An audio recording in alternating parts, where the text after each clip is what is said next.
ஏதோ ஒரு பிரீடர்னா உங்களுக்கு தெரியும், விதை வல்லுநர்னு சொல்லுவாங்க, அதை வேற மாதிரி சொல்லலாம். இனக்கலப்பாளர், இனத்தையே கலந்தவர் தான் பிரீடர். உண்டு பண்ணியே ஒரு உணவு போன்ற ஒரு பொருள். நம்ம எந்த பிரீடர் செஞ்சாலும், அது அரிசியில செஞ்சாலும் அதான், காய்கறியில செஞ்சாலும் அதான், கண்ணுக்குட்டியில செஞ்சாலும் அதான், கோழியில செஞ்சாலும் அதான். இனக்கணப்பாளர், பிரீடர்ஸ். நம்ம உடனே சௌக்கியமா ஒரு வார்த்தை வைப்போம், என்ன தெரியுமா வைப்போம்? உண்ட கலப்பு அப்படின்னு சொல்லி இப்படி படுத்துக்குவோம். அப்பதான் நீங்க புரிந்து கொள்ள வேண்டும், நல்லுணவு என்பது, சரியான உணவு என்பது, நீங்கள் உண்டு உடனே உங்கள் வேலையை தொடர முடியும். இம்மீடியட்டா நீங்க டேக் ஆஃப் ஆகலாம். உயிர் பயம், கேன்சர், நீங்க என்ன சொன்னாலும் கேட்கிறோம். எத்தனை நாள்? 2 நாள் தான். 3ஆம் நாள், சார் இட்லி திங்கலாமா சார்? என்ன சார் இட்லி எல்லாம் திங்க கூடாதா சார்? சார் ஒரு கோவலை காப்பி குடிக்க கூடாதா சார்? நான் கவலைப்படுறதுல, இட்லி தின்னு செத்து போ. அதெல்லாம் செஞ்சு தானப்பா இப்படி ஒரு பிரச்சனை வந்திருக்கு. இதுல இருந்து விடுபட்டு கத்துக்கிட்டு அப்புறம் பேச. டாக்டர் சொல்றதுக்கு பேரு டயக்னோசிஸ், நான் சொல்றதுக்கு பேரு ப்ரோகனைசிஸ். அப்பா இதுல போனீங்கன்னா அதுதான்ப்பா வரும்னு சொல்றதுக்கு பேரு ப்ரோகனைசிஸ். போய் நின்னதுக்கு அப்புறம் நீ நிக்கிற இடம் சுடுகாடுன்னு சொல்றதுக்கு பேரு டயக்னோசிஸ். எதை பத்தி நீங்க ஆசைப்படுறீங்க? டயக்னோஸ் பண்ணோம் சார், டாக்டர் இதை சொன்னாரு சார். சார் பிபி வந்து ஏறிடுச்சு சார். எவ்வளவு ஏறிடுச்சு சார்? 120/80 இருக்கணும்னு சொன்னாரு சார்.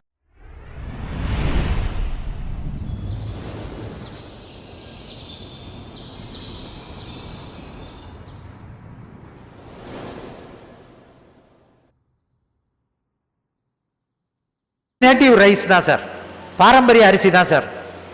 அது வெள்ளையோ சிகப்போ கருப்போ பழுப்போ பச்சையோ கருநீலமோ மஞ்சளோ, இதெல்லாம் ஜெனட்டிக் கலர், அரிசியோடைய கலர். இந்த அரிசியை தான் சாப்பிட்றேன் நான். பாரம்பரிய காய்கறிகள் இயற்கை விவசாயத்தில் விளைந்தது தான் சாப்பிட்றேன் அப்படிங்கிறவங்க யாரும் இருக்கீங்களா? ஒட்டு ரகங்களை வாங்கலைன்னு யாராச்சும் இருந்தா இருப்பீர்களே. ஆனால் இந்த அரங்கு பெருமை பெறும். கை தூக்க முடியல. நீங்கள் தெரிந்து கொள்ள வேண்டும். அப்படி என்றால் நீங்கள் உண்ணுகின்ற உணவு எது? ஏதோ ஒரு பிரீடர்னா உங்களுக்கு தெரியும், விதை வல்லுநர்னு சொல்லுவாங்க, அதை வேற மாதிரி சொல்லலாம். இனக்கலப்பாளர், இனத்தையே கலந்தவர் தான் பிரீடர். இனக்கலப்பாளர், உண்டு பண்ணியே ஒரு உணவு போன்ற ஒரு பொருள். நம்ம எந்த பிரீடர் செஞ்சாலும், அது அரிசியில செஞ்சாலும் அதான், காய்கறியில செஞ்சாலும் அதான், கண்ணுக்குட்டியில செஞ்சாலும் அதான், கோழியில செஞ்சாலும் அதான். இனக்கணப்பாளர், பிரீடர்ஸ், அவங்க செய்கிறாங்க இல்லையா? என் அருமை சொந்தங்களை நல்லா புரிஞ்சுக்குங்க. ஒரு உணவு என்பது இந்த உடலுடன் உறவாட வேண்டும். இந்த உடலுக்கும் நீங்கள் உண்ணும் உணவுக்கும் உண்டான உறவை புரிந்து கொள்ள வேண்டும். அந்த உறவு ஃப்ரிக்ஷனோட இருந்துச்சுன்னா அந்த உணவே உங்களை கொல்லுது, உங்களுக்கு தெரியல. சாப்பிட்றீங்கல்ல, சாப்பிட்ட உடனே கொஞ்சம் தூக்கம் லேசாக வருதில்ல, வந்துச்சுன்னாவே அது நீ சாப்பிடல, ஒன்று அது சாப்பிடுதுன்னு அர்த்தம். உணவு உண்ட பின் உனக்கு உறக்கம் போல் தெரியுது என்றால் அந்த உணவு உனக்கானதல்ல, அந்த உணவு உன்னை சிறுக சிறுக தின்னு கொண்டிருக்கிறது என்பதை புரிந்து கொள்ளணும். நம்ம உடனே சௌக்கியமா ஒரு வார்த்தை வைப்போம், என்ன தெரியுமா வைப்போம்? உண்ட கலப்பு அப்படின்னு சொல்லி இப்படி படுத்துக்குவோம். அப்பதான் நீங்க புரிந்து கொள்ள வேண்டும், நல்லுணவு என்பது, சரியான உணவு என்பது, நீங்கள் உண்டு உடனே உங்கள் வேலையை தொடர முடியும். இம்மீடியட்டா நீங்க டேக் ஆஃப் ஆகலாம். பெட்ரோல் போட்டோன்னே வண்டி ஓடணும்ல. நீங்க கார்ல பெட்ரோல் போட்டோன்னே ஓடுது, ஏரோப்ளேன் பெட்ரோல் போட்டோன்னே உசுன்னு போகுது, சோத்தை தின்னோன்னு படுத்துடுறான். இது போட்ட உடனே வண்டி ஓட மாட்டேங்குது. ஆனா சத்துக்காக சாப்பிட்டேன்.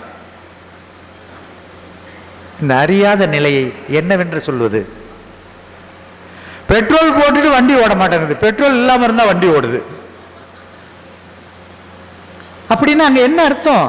அந்த உணவு சமைக்கப்பட்ட உணவு, கொல்லப்பட்ட உணவு, செத்த உணவு, சீரழிந்த உணவு, சிதைந்த உணவு, அதில் இருக்கின்ற ஊட்டச்சத்து உயிர் சத்து அனைத்தும் எப்பயோ கிளம்பி போயிடுச்சு. அதை வச்சுக்கிட்டு தானும் கெட்டு, எங்க மாவட்டத்தில் பழமொழி உண்டு, தானும் கெட்டு தங்கச்சை சேர்த்து கெடுத்தாளான்னு. அது மாதிரி நானும் கெட்டு வந்தவனையும் சாப்பிட்டு போ சாப்பிட்டு போ சாப்பிட்டு போனா இது என்ன உணவு? இது என்ன உபசரிப்பு? உடனடியாக மாற வேண்டும், வேற வழியே இல்லை. there is no time, காம்ப்ரமைஸே கிடையாது. சார் மெதுவா போலாமா சார்?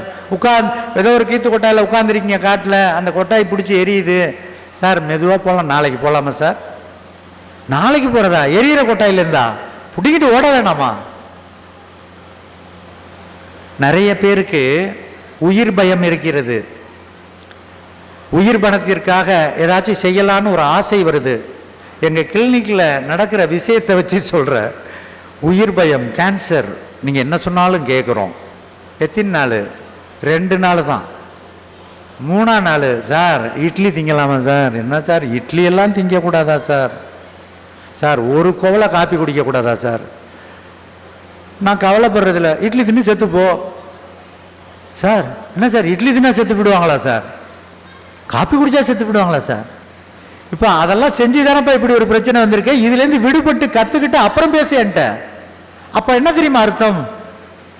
இங்கு பொருத்தமான பேச்சாக இல்லை என்றாலும் நான் பேசியே தீர வேண்டும். மது அருந்துபவனை கூட மாற்றி விடலாம், சோறு தின்பவனை மாற்றுவது சிரமமாக இருக்கிறது.